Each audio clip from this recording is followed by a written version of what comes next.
pedagógico, ideológico, no sentido de ter ou não a cartilha, foi que trouxe Paulo Freire para fazer e desenvolver isso aqui. Claro, isso deu uma discussão muito grande na época, porque era a resposta do grupo da prefeitura foi fazer a escola brasileira com dinheiro brasileiro, porque o projeto Paulo Freire, que era lá de Engenho de 40 horas, seria financiado pela Aliança para o Progresso.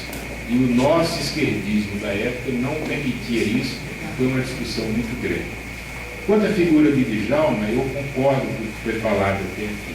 É uma pessoa realmente excepcional, que aparece de quando em vez, tá certo? De quando em quando, porque realmente é um político popular na melhor acepção, tá certo, daquele conceito que é espraiado na América Latina. Uma posição claramente popular, não populista, anti-imperialista. Isso naquela época era uma coisa difícil, porque nessa análise do nosso contexto, que eu acho que é uma coisa praticamente obrigatória, mas eu repito, né, já foi bastante facilitado aqui pelo Lincoln e pelo Emanuel, é que, na realidade, esse contexto ele foi, assim, abreviado, no sentido, assim, de uma posição mais dura do nosso vizinho do norte, dos Estados Unidos, pela Revolução Cubana. Então, a Revolução Cubana, eu acho que pegou a Guerra Fria, e a gente não tinha uma noção muito clara. Você teve a Primeira Guerra Mundial, a Segunda Guerra Mundial e a Guerra Fria. Segundo alguns historiadores, como Hobsbawm, por exemplo, esse contexto, tá certo, da Guerra Fria, né, ele, que a meu ver persiste até hoje, você pode chamar da continuação da Guerra Fria ou a Segunda Guerra Fria, ele foi extremamente importante naquilo que as lideranças populares que queriam fazer a reforma já eram vistas, tá certo, de uma maneira diferente. A outra coisa que eu queria colocar também sobre a campanha, mas talvez um pouquinho antes de entrar na campanha, é que realmente, se a gente olhar a história contemporânea do Brasil, a história política recente, os historiadores e sociólogos aqui presentes, desculpe, eu sou apenas um esculápio que gosta de ler sobre política e sobre as guerras importantes do século passado, né? Eu acho que é muito difícil, tá certo, a gente descolar qualquer análise daquele período da Guerra Fria. A Guerra Fria foi uma coisa assim fundamental. Aqui no Nordeste era uma coisa que o governo Kennedy já começava a se preocupar, porque aqui ele achava que tinha um barril de pólvora, e o trabalhismo, ele nunca foi bem visto do Brasil. E para quem tem qualquer dúvida, basta olhar o contexto político atual. Tem um partido trabalhista, e veja que é um partido que adotou o nome, Partido dos Trabalhadores, sem colocar nem brasileiro, tá certo? Nem democrático, nada, é Partido dos Trabalhadores. Então você tem Getúlio, Partido Trabalhista Brasileiro, a chegada de João Goulart ao poder, que coincide com a gestão que a gente está colocando aqui, que era também trabalhista, uma chegada que ninguém esperava. Quem esperava a renúncia de Jânio, uma coisa até hoje mal explicada. Então foi herdeiro disso tudo, né? Então, naquele contexto, que eu insisto que ele é fundamental, né, é que a campanha nasceu. Se ela nasceu de uma sugestão, eu nunca vi uma campanha, né, de educação popular, com uma estrutura, né, uma estrutura tão bem feita como aquela. Só para resumir, tá certo? Eu vou me recusar a citar nomes, porque realmente era um grupo, foi falado aqui já, a Dívida Salete Lucena, Margarida de Jesus Cortez, Omar Pimenta, Moacir Bigode e outros. Nunca vi uma felicidade tão grande de pessoas, tá certo, que foram convocadas para trabalhar naquele momento. Como aqui eu, de alguma maneira, participei daquela equipe, embora como diretor do ginásio municipal, tá certo? O que eu quero dizer é o seguinte: é uma felicidade você encontrar pessoas com aquele nível de generosidade, que na época a gente chamava de doação, para fazer um trabalho político desse tipo.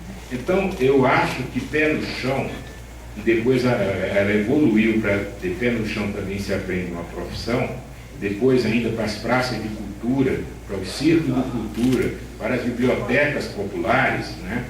eu acho que ela tem alguma coisa assim de fundamental, que é o seguinte: primeiro, a concepção da área física, que aí, se você não tinha condições financeiras para fazer prédios bonitos para abrigar as crianças, os adolescentes e eventualmente os adultos que precisavam ser educados, tá certo?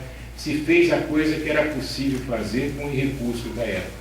Exatamente uma escola que você poderia, até na época, sem ousar muito, né, chamar de ecológica ou integrada ao meio ambiente, palha, barro batido, é que aquilo tinha um planejamento didático excepcional, porque a Margarida e a sua equipe eram pessoas assim, de um nível de conhecimento e de educação muito grande. Não tinha nada solto ali, era tudo rigorosamente planejado com o sistema didático que merecia. Quer dizer, você não dava uma educação de quinta categoria para o povo, ele merecia o que tinha de melhor. E Moacir gostava de usar uma expressão, Moacir Góes, que ele dizia que os acampamentos escolares, que a gente está vendo aqui e realmente emociona, ele tinha duas pinças para segurar as crianças, que era a recreação e a merenda. O lanche era uma coisa fundamental.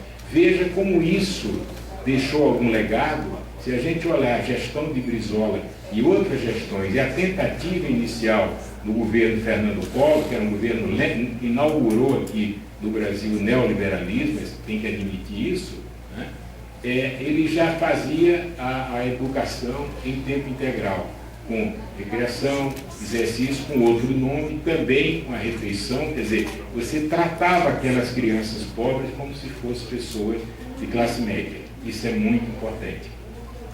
Então, eu acho que esse apoio que foi dado também, eu queria novamente citar o Roberto Furtado, né?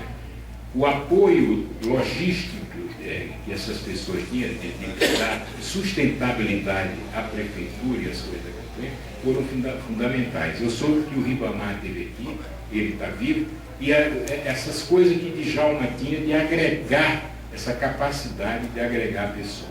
E para encerrar, eu acho que a gente vai ter um debate importante, eu diria, qual o legado disso tudo? Qual o legado de Djalma, Moacir, Margarida, Diva, todo esse pessoal que trabalhou na campanha do Pé no Chão, todo o pessoal que trabalhou, por exemplo, com Paulo Freire?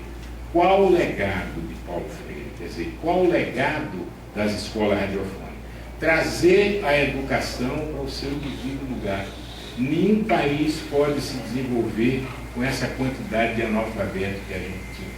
Então, quer dizer, essa visão política, né, eu não separaria política, cultura e educação, porque quando você está educando, você está fazendo política, quando você está transmitindo cultura, quando você está interagindo com a população e trazendo a cultura popular, e era um negócio que a gente temia muito quando saía do Djalma, porque ele adorava ficar vendo o Bandelô e aquelas coisas, a gente ia ficar um tempo ali muito grande. Eu lembro do Josemar e do grupo Ginani, que a gente dizia, ai meu Deus, lá vem mais coisa de cultura popular. Mas é verdade, a gente não estava preparado para assimilar aquele tipo de coisa. Então, eu queria dizer isso, o grande legado, e por isso que hoje a gente está discutindo isso aqui, e eu estou, ao contrário do Alexandre Maranhão, está reclamando de ter mais jovens. Olha, eu acho que a gente tem uma plateia realmente que me espanta, tá certo? Ter pessoas que saem num dia útil para vir aqui, e foi exatamente o que me trouxe de Brasília para cá.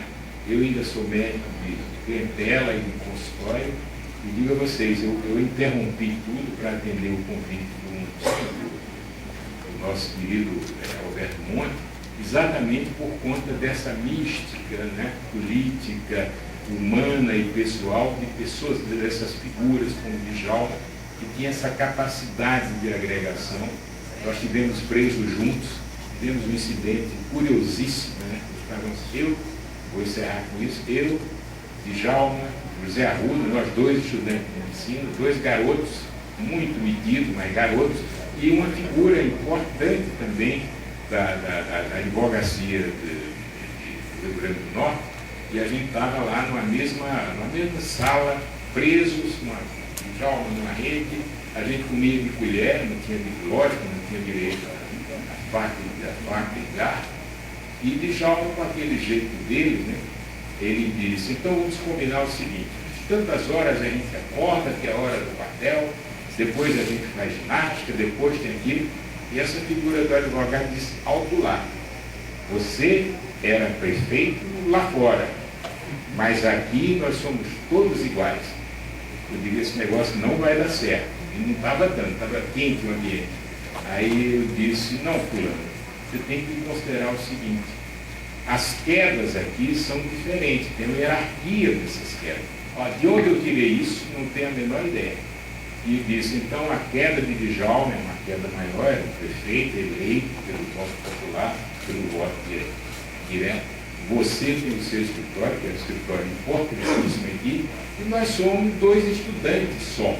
Mas eu sugiro o seguinte, que a gente aceite esse Djalma está propondo como uma sugestão, se der errado, a gente começa a fazer política, talvez.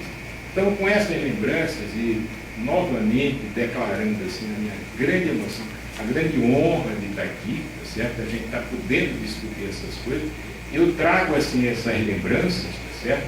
Na certeza de que essa história continua, tá certo? Essa história continua porque o neoliberalismo me caminha de uma maneira bem mais complicada. O povo não aceita o trabalhismo no poder e eu encerro em definitivo uma frase, certo, que foi dita no século XIX sobre a ascensão da organização dos trabalhadores, em que ele dizia o seguinte, olha pessoal, não pode dar salário alto para esse pessoal, porque piano de cauda e champanhe não combinam com trabalhadores. Muito obrigado.